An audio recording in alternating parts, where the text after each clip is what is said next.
So if you're paying attention there, you would notice two things. Idle was way too high, and it had a bad lean sneeze out of the bottom, out of the exhaust. High idle speed, that is attributed to the reed valves. They flow more air, therefore the base idle is going to be a lot higher. That was the case. The bad lean sneeze. Now, the mechanical genius I am thought it'd be a good idea to try clear that up with a big rev, and actually backfired through the bottom carbs and blew the carb cover off it. And in doing that, I actually burnt out and shattered the two reeds in the bottom cylinder. So that was foolish. Anyway, so I've just chucked the standard reeds back in there. I've looked at other things. I played with everything. It's probably been off and back together about 6 times. Took it out and it ran pretty good. Mid-range and top end, no problems at all. Still isn't idling right though. So time to look into other things. So what we're going to do is we're going to reset all the settings to the factory specification that they're supposed to be. Now the Celloc manual, which sits unused up there, I thought that was pretty average, to be honest. Your best bet is to find a genuine Evinrude service workshop manual. How I found that? Using your model number, jump onto the Evinrude store. Under the parts category, there's a section called literature. It will give you the part number for the manual that's correct to your motor. And they do vary and they do change every year, and there is differences. Pop that number into Google with PDF and this site came up. It looked pretty dodgy, but I bought a full manual, PDF manual, for like 12 bucks. And it's really good. I have to say it's really informative. So the sync and link part of it, that confirms that all the actual mechanical linkages are working as they should and are sitting at rest the way they should. So the first, they overcomplicated in this, but essentially all the butterfly valves have to be completely shut at idle and cannot be opened at all. So they need a tiny bit of clearance in between there, which there is not at the moment. And from what I can tell, a few of them are fractionally off closed. So for this, slacken off this connecting bracket here, the same on the other side as well. Slacken off these screws, undo this and wind in that so there is a significant gap between there and they are not touching. Now, close them all, make sure that they're all closed. And once you find that they're all equally closed, they all look exactly the same amount of clearance. Reverse the order, tighten this one back up, tighten that one back up, and then tighten that back up. And just keep filling with it until you get them all working in unison. Once that's done, adjust this screw here. So at 0 throttle, there is 0.5 mil of clearance between there and there.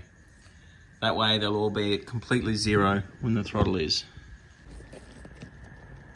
So the other one that you have to do is the full throttle stop. Very similar thing, but you just have to make sure that the butterflies are all 100% open and not over opened at wide open throttle. The next thing we're going to do is a check of the recirculation system before we do any of the actual running checks and adjustments. So I still don't completely understand what this does, but there is a whole series of vacuum and fuel lines that run around the front end of the motor, and it does say poor idle and a whole bunch of other running characteristics can be attributed to this. So I actually found a lot of these look pretty sad and very loose. So I'm going to replace them all with some new vacuum line. Now the manual lays out really well which lines go where, and if you read the page before, it actually tells you what should be an open valve and what should be a closed. Essentially at the carb ends of each of these there's a check valve. So in essence, for example, pull that off you should be able to suck through this, but not blow back through it. And then it also says to check that these are clear.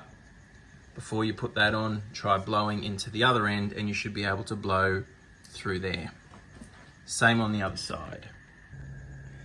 So the next one to look at is this one here that runs from the bottom to the very top and has a one-way valve in it. So that's it there. And yeah, simple blow test through that. It's confirmed it works. So the next part of this is to make sure the actual ignition timing marking up there is correct. Now, it turns out my motor didn't even have one. So I've just had to make up a little bit of angle bracket. If you trust that yours has never been disturbed, then you should be fine, but I'm sort of resetting everything. So I'm doing mine again. So to do this properly, you need a dial indicator. They come with this big annoying magnet thing, but I've always found the best thing to keep it in place, just a bit of blue tack. Stick it in there. Now, I've turned this until we're perfectly at it either side. So we're right on it there. So I just marked it up with a Sharpie, so we're right on there. So the next thing I'm going to test is the fuel pressure. Now, I got this gauge. It was an eBay special, 25 bucks. Pretty good, to be honest. Does vacuum and pressure, so we can use it on a few things. And it came with a little T-piece, so I've just teed it into one of the carb lines. So I'm going to try that out now.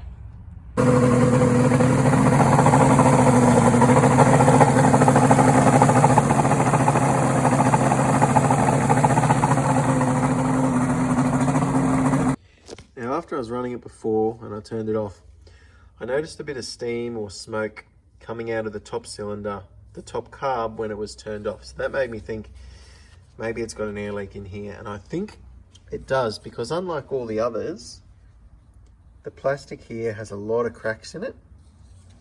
And holding it up to the light, the reeds are off it now, but all the others are completely sealed, whereas I could see, they're off now, but I could see significant light gaps in there.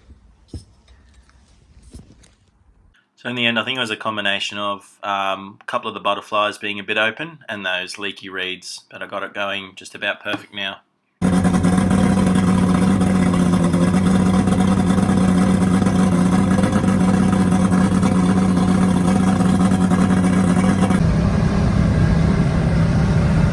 happily planes at like 1900 revs.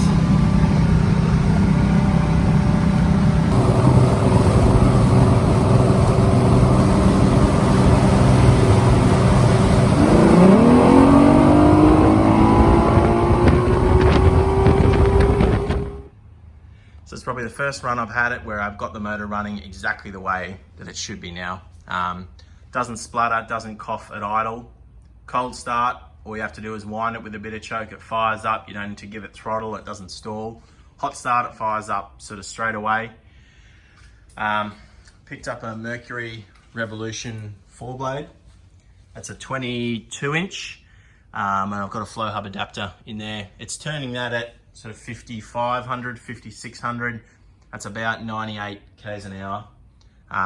Like any setup, if you want more top speed, your secret is you just got to get it high. You got to lift the motor up a few more inches. Then I sort of lose my ability to go offshore and be in any sort of swell.